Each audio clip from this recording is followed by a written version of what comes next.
Right, we're going to start in the US and this show of unity that we've seen just in the last couple of hours between Japan and the US. Military cooperation between the two countries, top of the agenda. Of course, in the background, tensions with China, never far from the minds with, well, a number of Western governments. Right, let's take a look at what's been happening. There we go. President Biden is hosting Japan's Prime Minister, Fumio Kishida, there at the White House. There have been military guards of honour. There'll also be a state dinner in the next couple of hours. Now, the talks are part of the Biden administration's diplomatic efforts in Asia. There were recent war games in Seoul. And take a look at these pictures. This is the weekend. The US, Japan, Philippines and Australia held joint military exercises in the South China Sea. The Chinese military conducted combat patrols in the same area. And speaking a little earlier, President Biden said Japan, the US and Australia will together boost military capabilities, including through the creation of an air missile network. Biden said the upgrades were defensive in nature. This is the most significant upgrade in our alliance since it was first established. I'm also pleased to announce that for the first time, Japan and the United States and Australia will create a network system of air, missile, and defense architecture. We're also looking forward to standing up a trilateral military exercise with Japan and the United Kingdom. And our AUKUS defense partnership with Australia and the United Kingdom is exploring how Japan can join our work in the second pillar, which focuses on advanced capabilities, including AI, autonomous systems. All told, that represents a new benchmark for our military cooperation across a range of capabilities. Right, let's speak to Mary McCarthy, Professor of Political Science, Drake University, specialising in Japan's domestic and foreign policies. Thank you very much for coming on the programme. Thank you so much for having me. Right, there were lots of words that Joe Biden was just saying, trilateral capabilities, lots of other slightly jargony technical missile capabilities. Can you please attempt to explain that for us? Well, I think to start off, we have to say that the meeting this week between Biden and Kishida, coming on the heels of these military exercises that were just mentioned, is extremely important. It is a signal to both domestic and international audiences. We know that one of the target audiences is certainly China. But it's not only China. It's the international system in general, as well as domestic audiences in the US and in Japan.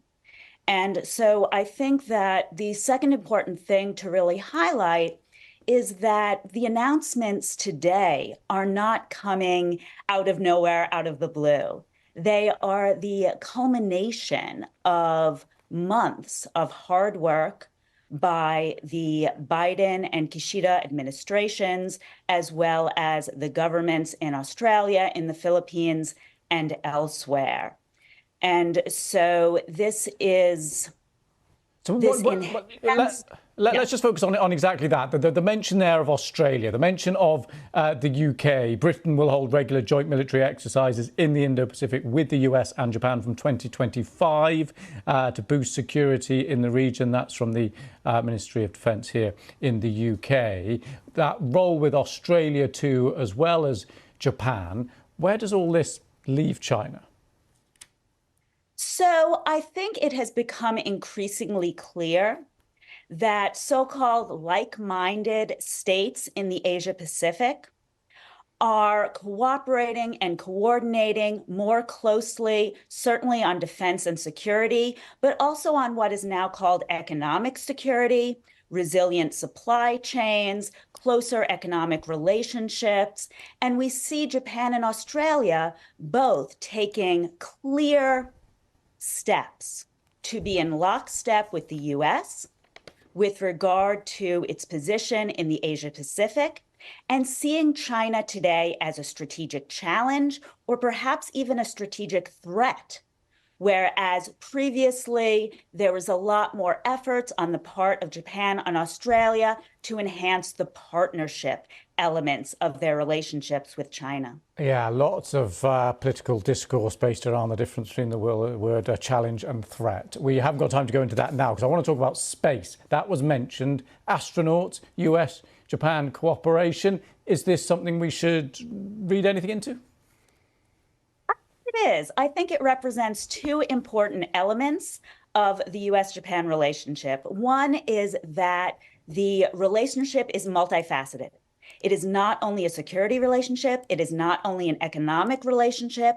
There are so many issues on which the US and Japan are, should, and could be cooperating, and space is one. And the second important thing to keep in mind is that space is not something frivolous. Oh, it'll be great. The Japanese astronaut will be on the moon. Yes, that's wonderful. It will be exciting for the Japanese public to see.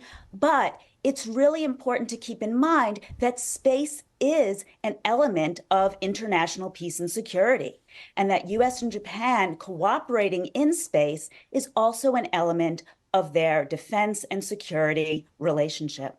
OK, Mary McCarthy, thank you very much for coming on the programme. Thank you. Thank you.